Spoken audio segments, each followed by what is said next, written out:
Shalom adik-adik, jumpa lagi dengan Kak Christine. Hari ini kita masih mau membahas tentang sebuah cerita firman Tuhan. Untuk cerita firman Tuhan hari ini terambil dari Injil Yohanes pasal yang ke-6 ayat yang pertama sampai 15. Injil Yohanes pasal yang ke-6 ayat yang pertama sampai yang ke-15.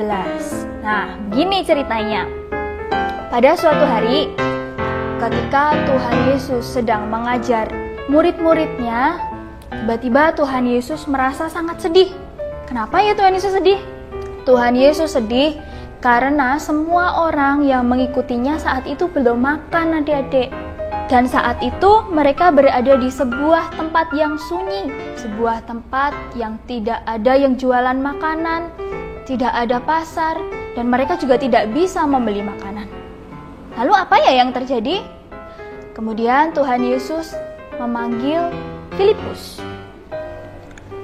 Filipus, di manakah kita bisa beli roti untuk mereka dapat makan? Tuhan, 200 dinar untuk membeli roti pun tidak akan cukup untuk mereka semua makan, walaupun mereka hanya mendapatkan sepotong-sepotong kecil saja. Nah, setelah Tuhan Yesus berbincang dengan Filipus, tiba-tiba datanglah Andreas dengan seorang anak kecil. Di sini ada seorang anak kecil. Dia membawa 5 roti dan 2 ikan. Tapi apa gunanya? Untuk orang sebanyak ini tidak akan cukup. Suruhlah semua orang untuk duduk berkelompok-kelompok. Lalu Tuhan Yesus pun mengambil roti dan ikan dari anak kecil tersebut. Kemudian Tuhan Yesus mengucap syukur dan membagi-bagikan roti dan ikan ini kepada murid-muridnya, sehingga semua orang bisa makan. Haleluya, sekarang kita sudah bisa makan. Iya, aku sudah tidak lapar lagi.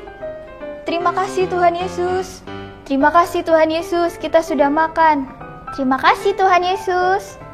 Lalu setelah semua orang bisa makan dengan kenyang, Tuhan Yesus kembali memerintahkan murid-muridnya untuk melakukan sesuatu. Kumpulkanlah semua potongan-potongan yang tersisa. Jangan sampai ada yang terbuang. Nah, adik-adik, Tuhan Yesus tadi menyuruh para muridnya untuk mengumpulkan potongan-potongan dari makanan yang tersisa. Tidak boleh ada yang terbuang. Kira-kira masih sisa berapa ya? Dari makanan 5 roti tadi dan 2 ikan itu? Tada! Ini dia tadi ketika Tuhan Yesus memerintahkan murid-muridnya untuk mengumpulkan potongan-potongan dari makanan yang tidak dimakan oleh orang-orang tersebut. Ternyata masih sisa ini adik-adik. Sisa berapa ya ini? Hitung aja yuk bareng-bareng. 1, 2, 3, 4, 5, 6, 7, 8, 9, 10. Masih ada lagi. 11, 12. Masih sisa 12 keranjang makanan. Haleluya, luar biasa sekali ya Tuhan Yesus. Dari 5 roti, 2 ikan, semua orang bisa makan. Dan masih sisa 12 bakul. Haleluya. Nah, adik-adik, dari cerita ini kita bisa belajar beberapa hal. Belajar apa ya? Belajar untuk mengucap syukur, berterima kasih kepada Bapa untuk berkat hari ini. Berkatnya berupa 5 roti dan 2 ikan, tapi tetap bersyukur. Walaupun itu tidak cukup untuk orang yang banyak ini, tapi Tuhan Yesus tetap mengucap syukur. Tuhan Yesus tetap berterima kasih. Nah, kalau misalkan adik-adik punya mainan banyak di rumah dan ada temennya yang tidak punya mainan, apa langsung tidak mau main sama temennya itu? Kamu tidak usah main sama aku. Kamu tidak punya mainan kok. Mainanku kan bagus-bagus. Apa boleh seperti itu? Tidak boleh. Harus bagaimana coba? Ajak temennya untuk main bareng-bareng. "Hai, sini ke tempatku, ayo kita main bareng-bareng, nanti aku pinjemi mainan." Seperti itu. Jadi ndak boleh pelit, harus saling berbagi.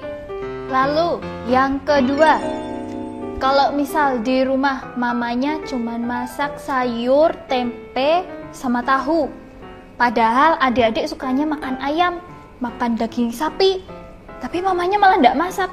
Terus apa harus marah-marah sama mamanya? "Aku ndak mau makan, aku mau makan ayam, aku mau makan daging, aku ndak mau tempe sama tahu, aku ndak mau makan, Mah." Apa boleh seperti itu? No, tidak boleh ya. Harus mengucap syukur. Kalau misal di rumah mama masak tahu, tempe, sama sayur, ya tetap harus dimakan, tetap berterima kasih sama Tuhan. "Tuhan Yesus, terima kasih untuk berkat-Mu. Kami mau menikmati tahu, tempe, sama sayurnya. Dalam nama Yesus, amin." Harus mengucap syukur, ndak boleh marah-marah sama mamahnya. Gitu ya. Nah, adik-adik, demikianlah cerita firman Tuhan untuk hari ini. Sampai jumpa di kesempatan berikutnya. Tuhan Yesus memberkati.